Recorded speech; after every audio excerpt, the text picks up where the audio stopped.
உலக அரசியல இப்போ ஒரு மிகப்பெரிய பூகம்பம் வெடிச்சிருக்கு. அமெரிக்காவும் இஸ்ரேலும் இணைந்து ஈரானுக்கு எதிராக நடத்திக்கிட்டு இருக்கிற இந்த போர் இப்போ அதோட கிளைமேக்ஸை நெருங்கிடுச்சு அப்படின்னு உலகமே நினைச்சுக்கிட்டு இருக்கிற இந்த நேரத்துல யாருமே எதிர்பார்க்காத ஒரு மிகப்பெரிய விரிசல் அமெரிக்காவுக்கும் இஸ்ரேலுக்கும் இடையில உருவாகி இருக்கு. நெருங்கிய நண்பர்களாயிருந்து ஈரானை வேட்டையாட கிளம்பின இந்த இரண்டு நாடுகளும் இப்போ அடுத்து என்ன பண்றது அப்படிங்கிற விஷயத்துல நேரத்தில் துருவங்களா பிரிஞ்சு நிற்கிறாங்க. குறிப்பா சொல்லணும்னா அமெரிக்க அதிபர் டொனால்ட் ட்ரம்ப்புக்கும் இஸ்ரேல் பிரதமர் பெஞ்சமின் நெதன்யாவுக்கும் இடையில ஒரு மிகப்பெரிய பனிப்போரை நடந்துகிட்டு இருக்கு.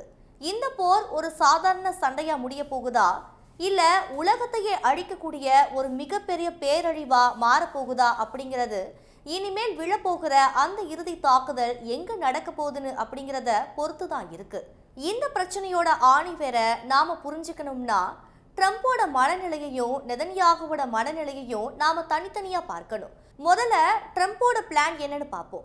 டொனால்ட் ட்ரம்பை பொறுத்த வரைக்கும் இந்த ஈரான் போர்னால அமெரிக்காவுக்கு மிகப்பெரிய அளவுல செலவாகிட்டு இருக்கு. அதனால எவ்வளவு சீக்கிரம் முடியுமோ அவ்வளவு சீக்கிரம் இந்த போரை விட்டு வெளியேறணும், அதாவது எஸ்கேப் ஆகணும்னு ட்ரம்ப் நினைக்கிறார். ஆனா சும்மா அமைதியா வெளியே போனா அமெரிக்காவுக்கு அவமானம். அதனால தன்னுடைய மானத்தை காப்பாத்திக்கிறதுக்காக உலகமே திரும்பி பார்க்குற மாதிரி ஒரு பிரம்மாண்டமான தாக்குதல் நடத்திட்டு நாங்க ஜெயிச்சிட்டோம்னு சொல்லிக்கிட்டு கெத்தா வெளியேற ட்ரம்ப் பிளான் பண்றாரு. அந்த பிரம்மாண்டமான தாக்குதலை நடத்துறதுக்காக ட்ரம்ப் குறி வச்சிருக்கிற இடம்தான் ஈரானோட கார்க் தீவு. இந்த கார்க் தீவு அப்படிங்கிறது ஈரானுக்கு ஒரு சாதாரண தீவு கிடையாது. ஈரானோட ஒட்டுமொத்த கச்சா எண்ணெய் இறக்குமதியில சுமார் 90% இந்த தீவு மூலமா தான் நடக்குது. ஒருவேளை இந்த தீவை அமெரிக்கா தன்னோட கட்டுப்பாட்டுக்குள்ள கொண்டு வந்துட்டா அதன் பிறகு ஈரானே வேற வழியே இல்லாம பேச்சுவார்த்தைக்கு இறங்கி வருவாங்க. அதை வச்சுக்கிட்டு நாம கெத்தா வெளியே வந்துடலாம் அப்படிங்கிறது தான் அமெரிக்காவோட மாஸ்டர் பிளான்.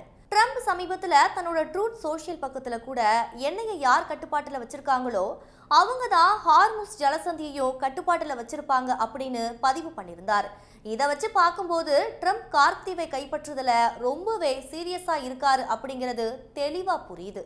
ஆனா இந்த இடத்துல தான் இஸ்ரேல் பிரதமர் நெதன்யாகு குறுக்க வராரு.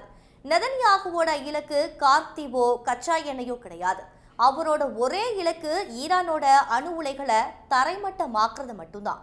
ஈரானில் இருக்கிற நடான்ஸ், போர்ட்டோ மற்றும் இஸ்பஹான் ஆகிய இடங்களில் இருக்கிற அணுசக்தி மையங்களை முற்றிலுமா அழிக்காம இந்த போரை நிறுத்தவே கூடாது அப்படிங்கிறதுல இஸ்ரேல் ரொம்பவே உறுதியா இருக்கு. ஏன்னா இஸ்ரேலை பொறுத்த வரைக்கும் வெறும் வான்வழி தாக்குதலை மட்டும் நடத்திட்டு போறதால எந்த பிரயோஜனமும் இல்லை. தரைப்படையை உள்ளே இறக்கி ஈரான் பதுக்கி வச்சிருக்கிற செறிவூட்டப்பட்ட யுரேனியத்தை முழுமையா கைப்பற்றினா மட்டும்தான் எதிர்காலத்துல ஈரானால எந்த அணு ஆயுதமும் தயாரிக்க முடியாதுன்னு இஸ்ரேல் நம்புறாங்க.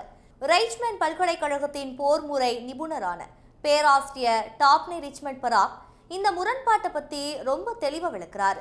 அவர் என்ன சொல்றாருன்னா, அமெரிக்காவை பொறுத்த வரைக்கும் ஈரானோட அணு ஆயுத திட்டங்கள்ல ஒரு 25 முதல் 30% தப்பு நடந்தா கூட அவங்களால அதை சமாளிக்க முடியும்.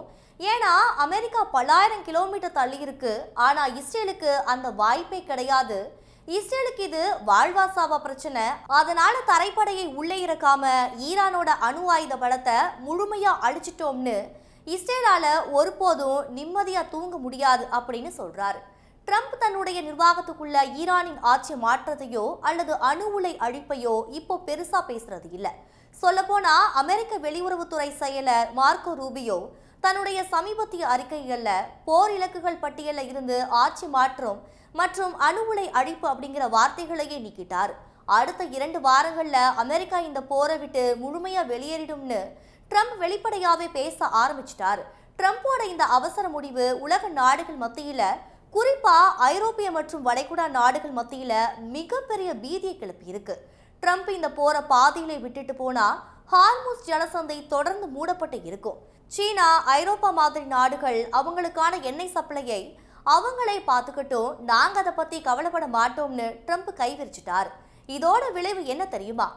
FGE அப்படிங்கிற உலகளாவிய எரிசக்தி ஆலோசனை நிறுவனம் கொடுத்திருக்கிற எச்சரிக்கையின்படி இந்த ஹார்முஸ் ஜலசந்தி முடக்கம் இன்னும் ஒரு 6 முதல் 8 வாரங்களுக்கு நீடிச்சா சர்வதேச சந்தையில ஒரு பேரல் கச்சா எண்ணெயின் விலை 150 முதல் $200 வரைக்கும் ராக்கெட் வேகத்துல உயரும். இது உலகளாவிய பொருளாதாரத்துல மிகப்பெரிய சுனாமியை ஏற்படுத்தும். குறிப்பா ஆக்ஸ்போர்ட் எக்கனாமிக்ஸ் நிறுவனத்தின் கணிப்புப்படி வளைகுடா நாடுகள் மிகப்பெரிய பொருளாதார மந்தநிலையை சந்திக்கும்னு எச்சரித்திருக்காங்க. இது ஒரு பக்கம் இருக்க, ட்ரம்போட இந்த எஸ்கேப் பிளான் இஸ்ரேலுக்கும் மற்ற அரபு நாடுகளுக்கும் எவ்வளவு பெரிய ஆபத்தை கொண்டு வர போகுதுன்னு தெரியுமா? ஒருவேளை அமெரிக்கா காக் தீவை மட்டும் தாக்கிட்டு நாங்க ஜெயிச்சிட்டோம்னு போரை முடிச்சுக்கிட்டா, தன்னுடைய 90% எண்ணெய் வர்த்தகத்தை இழந்த கோபத்துல ஈரான் முழு மூர்க்கத்தோட திரும்பி தாக்க ஆரம்பிப்பாங்க. அமெரிக்காவுடைய வான் பாதுகாப்பு உதவி இல்லாத நேரத்துல இஸ்ரேல் தனிமரமா நின்று ஈரானோட தாக்குதலை சமாளிக்க வேண்டியிருக்கும். சிந்தன் ஆராய்ச்சி நிறுவனத்தின் மூத்த ஆய்வாளர் கர்னல் ராஜீவ் அகர்வால் ஒரு பகிர் தகவலை வெளியிட்டிருக்காரு. அதாவது, காக் தீவு தாக்கப்பட்டால் ஈரான் வெறும் ராணுவ தளங்களை மட்டும் தாக்காது, இஸ்ரேல் மற்றும் அரபு நாடுகள் குடி தண்ணீருக்காக நம்பியிருக்கிற கடல் நீரை நன்னீராக்கும் ஆலைகளை குறிவச்சு தாக்குவாங்கன்னு சொல்றாரு. இதை கொஞ்சம் கற்பனை பண்ணி பாருங்க. குவைத் நாட்டின் 90% குடிநீர், ஓமனின் 86% குடிநீர், சவுதி அரேபியாவின் 70% குடிநீர் இந்த ஆலைகள் மூலமாகத்தான் கிடைக்குது.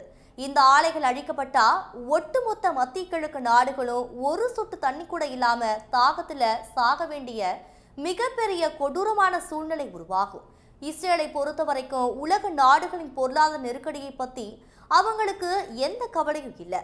அமெரிக்கா போரை நிறுத்தினாலும் இஸ்ரேல் தனித்து நின்று இந்த போரை தொடரவே விரும்புறாங்க. ஏன்னா இஸ்ரேலுக்கு இது அவங்களுடைய இருப்புக்கான போராட்டம்.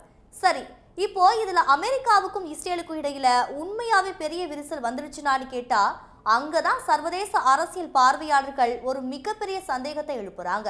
தக்ஷிலா நிறுவனத்தின் ஆய்வாளர் அபிஷேக் கடியாலாவின் கூற்றுப்படி இது அமெரிக்காவும் இஸ்ரேலும் சேர்ந்து ஆடுற ஒரு மிகப்பெரிய நாடகமாக கூட இருக்கலாம்.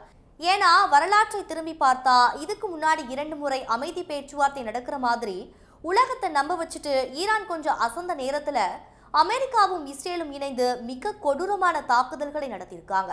அதே தந்திரத்தை இப்போ அவங்க பயன்படுத்த வாய்ப்பு இருக்கு. அதாவது, வெளியே பார்க்க ட்ரம்ப் போரை விட்டு விலகிற மாதிரி ஒரு மாயையை உருவாக்கி ஈரானை திசை திருப்பிட்டு திடீர்னு ஒரே நேரத்தில் காக் தீவு மீதும் அணு உலைகள் மீதும் மிகப்பெரிய தரைவழி தாக்குதலை நடத்த அவங்க திட்டமிட்டு இருக்கலாம். ஈரானின் அணுசக்தி பொருட்களை முழுமையா கைப்பற்றி பாதுகாப்பா வெளியே கொண்டு வரணும்னா கண்டிப்பா பல்லாயிரக்கணக்கான ராணுவ வீரர்களை தரை வழியா ஈரானுக்குள்ள இறக்கியே ஆகணும்.